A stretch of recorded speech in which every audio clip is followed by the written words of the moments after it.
नमस्कार, news morning India में आपका स्वागत है। आपके साथ मैं हूं चारुल शर्मा। दिन भर की बड़ी खबरों पर लगातार हमारी नजर बनी रहेगी। आज संयुक्त राष्ट्र सुरक्षा परिषद में यूएन जनरल असेंबली की आपात बैठक होगी, जिसमें 193 देश यूक्रेन पर रूसी हमले के खिलाफ वोट करेंगे। तो वहीं रूस ने अमेरिका और नाटो को एटमी वॉर की धमकी दे दी है। आज पुतिन एटमी साइट का दौरा कर सकते हैं। इसके अलावा यूक्रेन में फंसे भारतीयों को स्वदेश लौटाने का सिलसिला भी लगातार जारी है। आज यूक्रेन से एयर इंडिया की 5वीं फ्लाइट 249 छात्रों को लेकर हैदराबाद पहुंची। तो वहीं पीएम मोदी ने छात्रों के रेस्क्यू में तेजी लाने के निर्देश दिए। यूपी में छठे चरण के चुनाव के पहले आज सियासी दिग्गज पूर्वांचल में दम भरेंगे। तो वहीं मणिपुर में आज पहले चरण का मतदान होना है, जिसमें 38 सीटों पर वोट डाले जाएंगे। मणिपुर में अकेली लड़ रही बीजेपी के लिए पहाड़ इस बार भी सबसे बड़ी चुनौती है।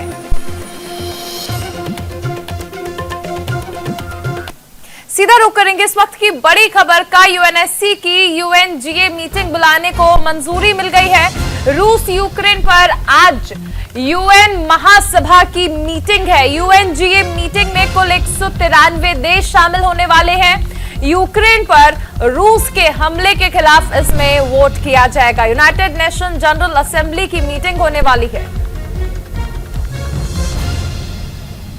इस वक्त की बड़ी खबर आपको बता दें, आज यूएन महासभा की मीटिंग होने वाली है। यूएनजीए मीटिंग में कुल 193 देश शामिल होंगे और यूक्रेन पर रूस ने जिस तरह से हमला किया, इसके खिलाफ वोट करेंगे।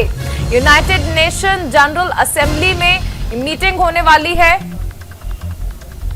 और सबसे अहम चीज, आज रूस यूक्रेन का जो युद्ध चल रहा है उसका 5वां दिन है और इस बीच दुनिया से ये खबरें लगातार सामने आ रही है।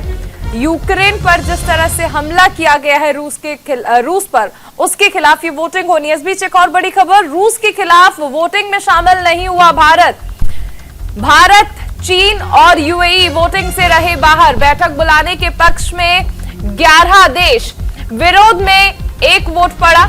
आज शाम को होगी यूएन जनरल असेंबली की ये बैठक।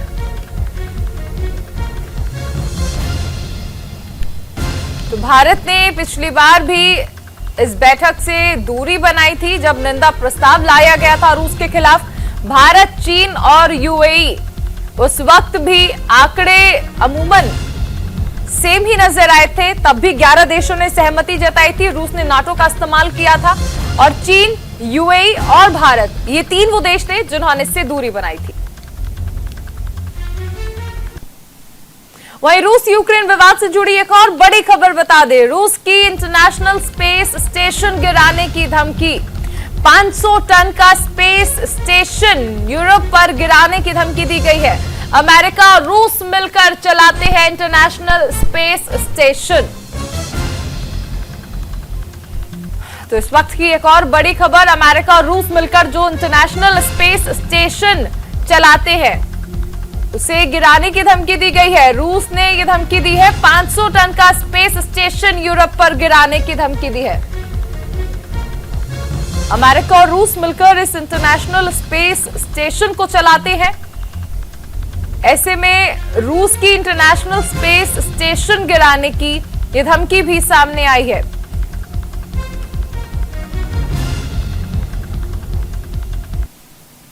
यूक्रेन से युद्ध के बीच रूस से एक बड़ी खबर सामने आई है। एटमी साइट का आज दौरा कर सकते हैं राष्ट्रपति पुतिन के एटमी प्लान पर पूरी दुनिया में हलचल मच गई है। एटमी प्लान के मद्देनजर यूएन ने एक बैठक बुलाई है। पुतिन चाहते हैं कि यूक्रेन में तख्ता पलट हो।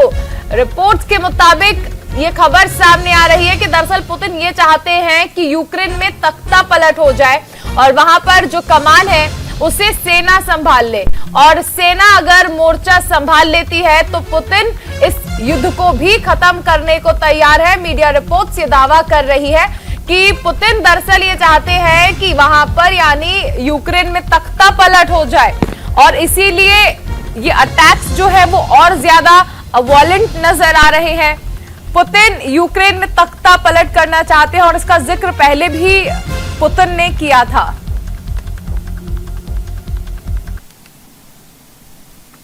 एक और बड़ी खबर, पुतिन की एटमी धमकी पर यूनाइटेड नेशन सख्त हो गया है।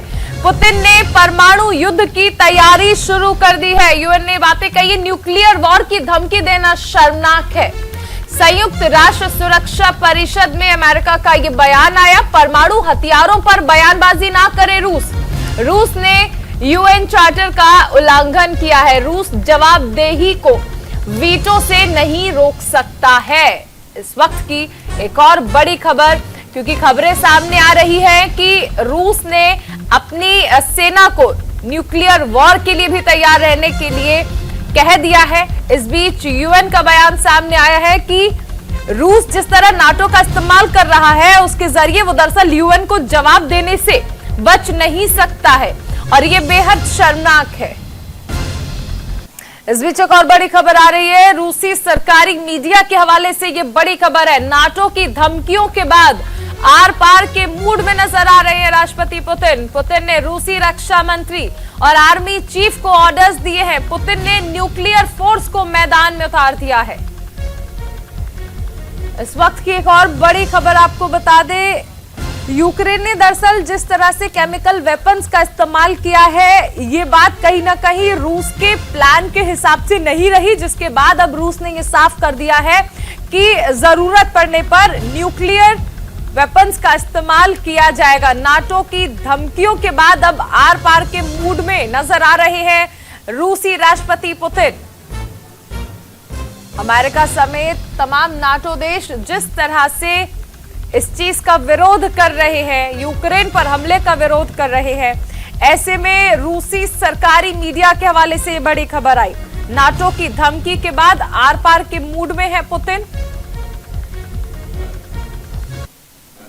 यूक्रेन की राजधानी कीव से ये बड़ी खबर आ रही है। कीव के मेयर का बड़ा बयान सामने आया है। रूस की सेना ने कीव को चारों तरफ से घेर लिया है। कीव से लोगों का बाहर निकलना नामुमकिन।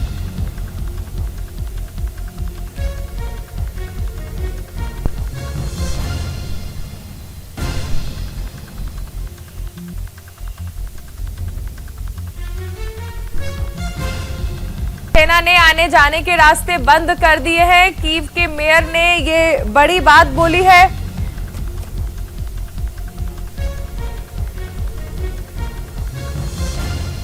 इस वक्त की बड़ी खबर आपको बता दें, कीव से लोगों का बाहर निकलना नामुमकिन है। ये बड़ा बयान आया है सामने और खुद ये कीव के मेयर की तरफ से बयान आया है। यूक्रेन से इस वक्त की और बड़ी खबर बता दें, अहम खबर है, यूक्रेन की सरहद में घुसी है चेचन्या की सेना।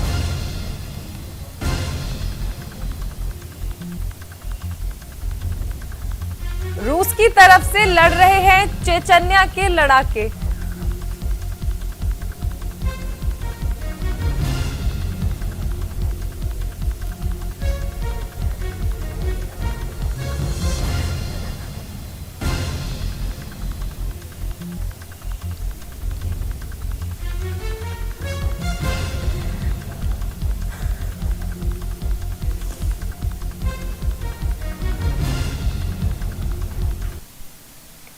रूस यूक्रेन विवाद के बीच एक और बड़ी खबर आ रही है। रूस के खिलाफ बड़ा एक्शन ले सकता है डब्ल्यूएचओ। रूस के साथ संबंध खत्म करेगा वर्ल्ड हेल्थ ऑर्गेनाइजेशन। पुतिन की न्यूक्लियर धमकी पर बड़ा एक्शन लेगा डब्ल्यूएचओ। तो रूस ने जिस तरह न्यूक्लियर धमकी दी है, ऐसे में डब्ल्यूएचओ ने एक बड़ा ऐलान किया है। रूस के साथ संबंध खत्म करेगा डब्ल्यूएचओ।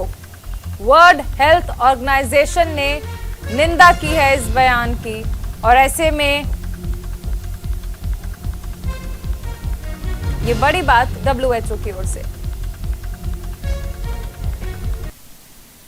रूस के राष्ट्रपति पुतिन की इमेज दुनिया के मंच पर कैसी है वो हम आपको इस रिपोर्ट में दिखाएंगे। हालांकि पुतिन एक ऐसे नेता हैं जो अपने आगे किसी को कुछ भी नहीं समझते, लेकिन उनका यही अंदाज बहुत से लोगों को पसंद भी आता है। कभी उनका यह अंदाज उनके फैंस में इजाफा करता है तो कभी यही अंदाज उनके लिए मुश्किलों का सबब बन जाता है। Еще 50 Like лет назад 50 years ago, Ленинградская улица меня научила одному правилу. the streets in Leningrad called me one thing: if a fight is inevitable, Бить надо первым. you should strike first, hit first. साल 2015 में व्लादिमीर पुतिन ने जब अपनी जिंदगी के इस अहम और खास फलसफे को सार्वजनिक किया, जब उन्होंने पूरी शिद्दत से इसे आत्मसात कर लिया, तब से लेकर आज तक पुतिन अपने उस पुख्ता विचार के साथ दुनिया के सामने मजबूती के साथ खड़े हैं। व्लादिमीर पुतिन इन दिनों एक बार फिर चर्चा में है। वजह है अमेरिका समेत पश्चिमी देशों की चेतावनियों और दबाव के बावजूद पुतिन झुकने को तैयार नहीं। एक तरफ अमेरिका, फ्रांस, ब्रिटेन जैसे महाशक्तिशाली सामने हैं, तो दूसरी ओर अकेले पुतिन। ये पहली बार नहीं है जब रूस के राष्ट्रपति पुतिन दुनिया के सामने सीना तान कर खड़े हैं, बल्कि पुतिन पूरी दुनिया में अपने इसी मिजाज के लिए मशहूर है। कुछ लोग पुतिन के इस स्टाइल के फैन हैं, तो बहुत लोग पुतिन को अड़ियल और सनकी मानते हैं। एक तरफ पुतिन के दोस्तों को उनमें एक योद्धा और देशभक्त नजर आता है, तो कुछ को उनमें क्रूर तानाशाह नजर आता है। पुतिन के कई फैसले ऐसे हैं, जब भी इनका जिक्र किया जाएगा तो लगेगा कि पुतिन भले ही देशभक्त हों, मगर इतिहास जब भी पुतिन के दौर और रूसी लोकतंत्र का आकलन करेगा तो समझेगा कि तानाशाही के दौर में कोई संस्था लोकतांत्रिक कैसे रह सकती है। पिछले 20 साल में पुतिन ने कैसे खत्म कर डाला विपक्ष। रूसी राष्ट्रपति व्लादिमीर पुतिन के राजनीतिक इतिहास पर गौर डालें तो उन्होंने पिछले 2 दशकों में रूस में विपक्ष को लगभग खत्म कर दिया है। जोसेफ स्टैनली के बाद देश पर सबसे लंबे वक्त तक एकमात्र राज करने वाले शासक बनने का रास्ता भी उन्होंने तलाश लिया। रूस में हर 6 साल के अंतराल में राष्ट्रपति का चुनाव होता है। साल 2018 में पुतिन चौथी बार इस पद पर चुने गए। इसका कार्यकाल 2024 तक का था, लेकिन एक खास संविधान संशोधन बेहद नाटकीय अंदाज में कर पुतिन ने 2036 तक सत्ता में रहने का रास्ता साफ कर दिया।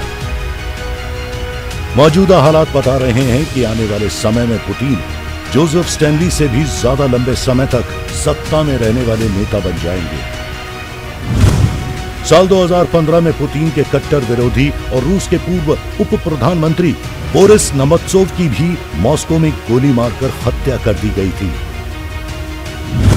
मीडिया रिपोर्ट्स के मुताबिक बोरिस का मानना था कि क्रिमिया का विलय पुतिन का एक तरफा फैसला था, जो पुतिन ने निजी स्वार्थ में किया। वो इसे लेकर कुछ खुलासा करने वाले थे, लेकिन उससे पहले ही उनकी हत्या कर दी गई। रूस में विपक्ष नाम मात्र का ही है, तो मीडिया पर पुतिन की जबरदस्त पकड़ है। 2 दशक लंबे उनके कार्यकाल की सबसे बड़ी जीत कही जाती है फरवरी 2014 में पड़ोसी देश यूक्रेन के हिस्से वाले क्रीमिया पर कब्जा करना। पूरी दुनिया उन्हें रोक नहीं पाई। पश्चिम के लिए ये बड़ा झटका था। उसके बाद रूस ने पश्चिमी देशों की पाबंदियां भी झेली, मगर फिर भी पुतिन कमजोर नहीं पड़े। 18 मार्च 2014 को रूस ने क्रिमिया को औपचारिक तौर पर मिला लिया। उस समय पुतिन ने कहा, यूक्रेन में चल रहे राजनीतिक संकट में वहां रह रहे रूसी मूल के लोगों को तबाह कर दिया। क्रिमिया में रूसी हस्तक्षेप नहीं हुआ है, और क्योंकि इतिहास में अब तक हस्तक्षेप बिना गोली चलाए और बिना किसी के हत्या के संभव नहीं हुआ है। वहीं पिछले राष्ट्रपति चुनाव के दौरान विपक्षी नेता एलेक्सी नवलिन ने पुतिन के करीबी दिमित्री मेदवेदेव की अकूत संपत्ति का खुलासा किया था, जिसके चलते नवलिन रूसी युवाओं में खासे पसंद भी किए जा रहे थे। लेकिन एक पुराने मामले में दोषी ठहरा दिए गए। और राष्ट्रपति पद के लिए उनकी उम्मीदवारी पर प्रतिबंध लगा दिया गया। आरोप है कि रूसी राजनीति से ठिकाने लगाने के लिए अगस्त 2019 में साइबेरिया से मॉस्को लौटते हुए नवलीन को विमान में चाय में मिलाकर खतरनाक जहर दे दिया गया। उसको पीते ही उनकी तबीयत खराब होने लगी और वो अचानक बेहोश हो गए। इसके बाद उन्हें कहीं के एक अस्पताल में भर्ती कराया गया। 17 जनवरी 2021 को जर्मनी से इलाज कराकर मॉस्को लौटे एलकेसेई नवलीन को रूसी सरकार ने पेरोल नियमों का उल्लंघन करने के मामले में जेल में डाल दिया। तब से अब तक नवलीन जेल में ही हैं।